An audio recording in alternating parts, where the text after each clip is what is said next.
Hey everyone, this is Rahul. तो कैसे हैं आप सभी? उम्मीद करता हूँ आप सभी घर पर सुरक्षित होंगे, ठीक होंगे। तो आज की वीडियो में आप सभी क्लास 11th के लिए बताने वाला हूँ कि आप अपनी जो क्लास 11th है वो जीरो लेवल से कैसे स्टार्ट कर सकते हैं।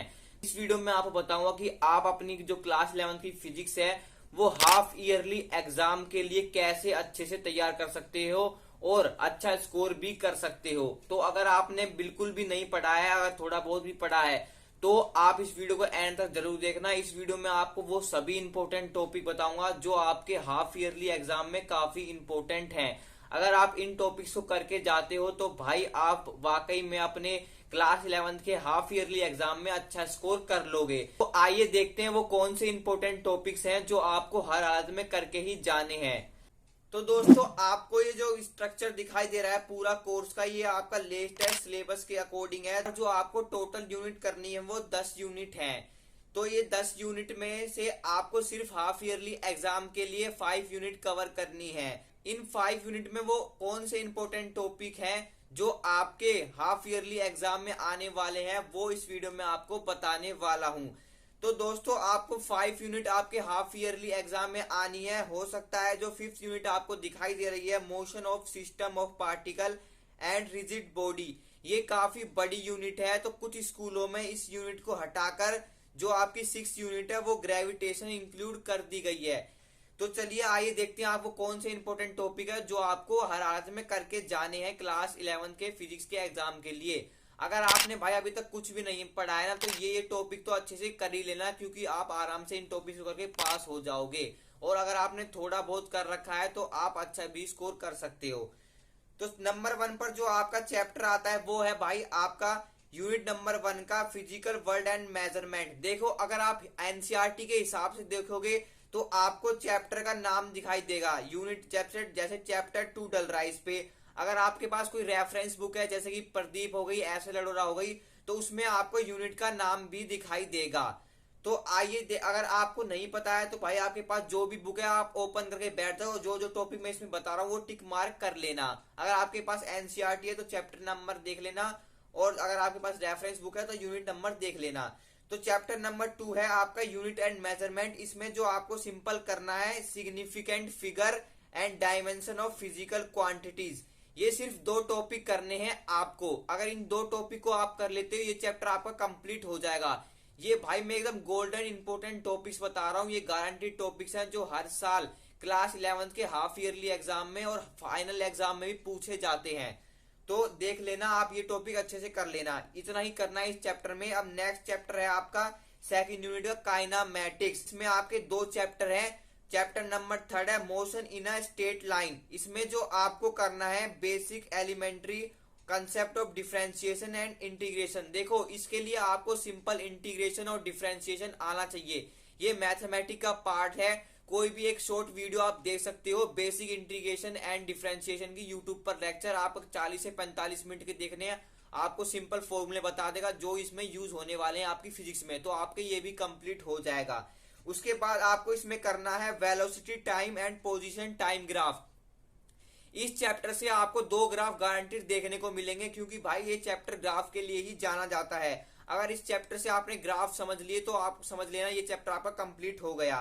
एंड नेक्स्ट चैप्टर है आपका chapter number 4 motion in a straight line. ये तो बहुत ही इजी चैप्टर है, ये one of the easy chapter है पूरी क्लास 11 की फिजिक्स का। इसमें आपको सिंपल क्या करना है, स्केलर एंड वेक्टर क्वांटिटी जो आप बचपन से पढ़ते आ रहे हैं, 9th में पढ़ी थी, 10th में पढ़ी थी। स्केलर और वेक्टर क्वांटिटीज क्या होती हैं, पोजीशन एंड डिस्प्लेसमेंट वेक्टर क्या होते हैं, ये डेफिनेशन है छोटी मोटी, ये आपको याद कर लेनी है। एक बार रीड करोगे भाई याद हो जाएगी, ज्यादा डिफिकल्ट नहीं है। इसमें जो आपको मेन चीज है आपकी multiplication of vector by real number, addition subtraction vector कैसे होता है, डॉट प्रोडक्ट और cross product, dot product A dot B और cross product A cross B, इनके फॉर्मूले आपको याद रखने हैं। आराम से आपको 1 से 2 क्वेश्चन इसमें मिल जाएगा। तो इसमें आपको इतना ही करना है। एंड नेक्स्ट जो इंपॉर्टेंट चीज आती है आपकी इसमें वो है आपका प्रोजेक्टाइल मोशन। प्रोजेक्टाइल मोशन में जो आपके 3 से 4 फॉर्मूले, उन फॉर्मूले बेस पर ही सवाल आएगा आपका। जो टाइम ऑफ फ्लाइट निकालने का क्वेश्चन आएगा, या फिर हॉरिजॉन्टल रेंज या मैक्सिमम हाइट, ये 3 से 4 जो आपके फॉर्मूले हैं इन्हीं पर आपको सवाल देखने को मिल जाएगा। तो प्रोजेक्टाइल मोशन को आपको अच्छे से कर लेना है। इसमें आपको स्केलर एंड वेक्टर प्रोडक्ट बता चुका हूं आपको। ये जो तीन चार टॉपिक है ये आपको कर लेना है, ये आपकी यूनिट कंप्लीट हो जाएगी काइनेमेटिक्स। एंड थर्ड यूनिट पे आ जाओ भाई, law of motion. Law of motion तो भाई आप 9th क्लास से ही पढ़ते आ रहे हो। इसमें जो आपको पढ़ना है वो है भाई आपका Newton first law of motion, momentum and Newton second law of motion.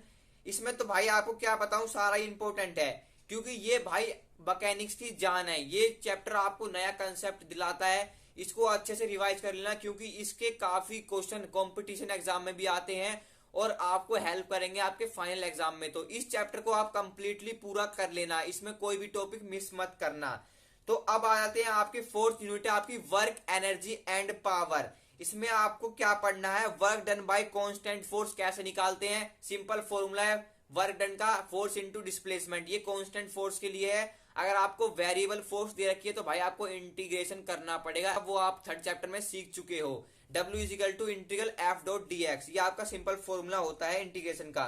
Work energy theorem one of the most important theorem है ये इस चैप्टर की। ये 100% आपको दिख जाएगी कि डिफाइन करिए वर्क एनर्जी थ्योरम क्या आती है और प्रूव करिए, state and prove work energy theorem. ये क्वेश्चन हर साल आता ही आता है, ये चाहे फाइनल ईयर में हो या फिर आपका हाफ ईयरली एग्जाम में हो, ये क्वेश्चन आता ही आता है। इसकी डेरिवेशन आपको अच्छे से कर लेनी है और इसकी स्टेटमेंट क्या है, सिंपल सी स्टेटमेंट है भाई, work done by all the forces is equal to change in kinetic energy. अब इसकी डेरिवेशन आप याद कर लेना, तो ये चैप्टर आपको कर लेना है। इसमें आपको सिंपल करनी है potential energy of spring, conservative और नॉन कंजर्वेटिव में डिफरेंस क्या होता है। इस चैप्टर से 100% आपको क्वेश्चन देखने को मिलेगा कि what is the difference between conservative force and non conservative force, explain with example.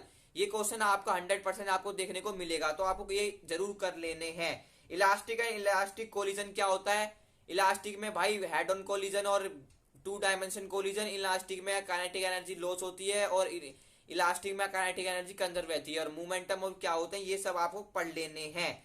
Elastic और इलास्टिक में आपकी डेरिवेशन भी आ सकती है, या फिर आपको सिंपल एक न्यूमेरिकल पूछ लेगा v1 और v2 वाली वेलोसिटी का फॉर्मूला लगाकर। तो ये चैप्टर आपका कंप्लीट हो जाता है। अब देखो भाई, यूनिट नंबर 5th भी आपकी आ सकती है। अब मुझे नहीं पता कि आप में कौन सी यूनिट आ रही है, लेकिन जो स्टार्टिंग की 4 यूनिट बताई है वो तो आपके हाफ ईयरली एग्जाम में आ रही है। लेकिन कुछ स्कूलों में क्या करा है, 5th यूनिट को हटाकर 6th यूनिट ऐड कर दी गई है, क्योंकि 5th यूनिट काफी बड़ी है। तो अगर आपके में भी ऐसा हुआ है तो आप 6th यूनिट कर सकते हैं। 6th यूनिट क्योंकि आपकी छोटी है, चैप्टर नंबर 8 ग्रेविटेशन। इसमें आपको क्या पढ़ना है, Kepler law of planetary motion आपको अच्छे से पढ़ ले हैं। 3 लॉ हैं इसके, न्यूटन थर्ड लॉ की तरह। यूनिवर्सल लॉ ऑफ ग्रेविटेशन क्या होता है, acceleration due to gravity in variance with altitude and depth. इसमें जो आपकी डेप्थ में जाने पर वेरिएशन क्या होता है एक्सेलरेशन में, और एल्टीट्यूड पर जाने पर वेरिएशन क्या होता है, इनके फॉर्मूले आपको याद कर लेने हैं। इसमें फॉर्मूला आ जाता है और सिंपल आपके एक्सप्लेन करने को आ जाते हैं कैपरल लॉस। तो आपको कैपरल लॉ अच्छे से पता होने चाहिए। और इसमें एक और इंपॉर्टेंट चीज है आपकी एस्केप वेलोसिटी और ऑर्बिटल वेलोसिटी, ये क्या होती हैं और इनकी डेरिवेशन। दोस्तों मैं आपको बताऊं, क्लास 11th में आपके इतने न्यूमेरिकल नहीं आएंगे, मेन चीज आएगी आपकी डेरिवेशन। तो आप कोशिश करना कि डेरिवेशन आप अच्छे से याद कर लेना। तो दोस्तों अगर ये टॉपिक आप अपने हाफ ईयरली के एग्जाम में अच्छे से करके जाते हो तो आप फिजिक्स में अच्छा स्कोर कर लोगे। तो दोस्तों आई होप आपको ये वीडियो पसंद आई होगी। ऐसी और हेल्पफुल कंटेंट के लिए आप इस चैनल को सब्सक्राइब कर सकते हैं। तो see you in the next video, तब तक के लिए गुड बाय।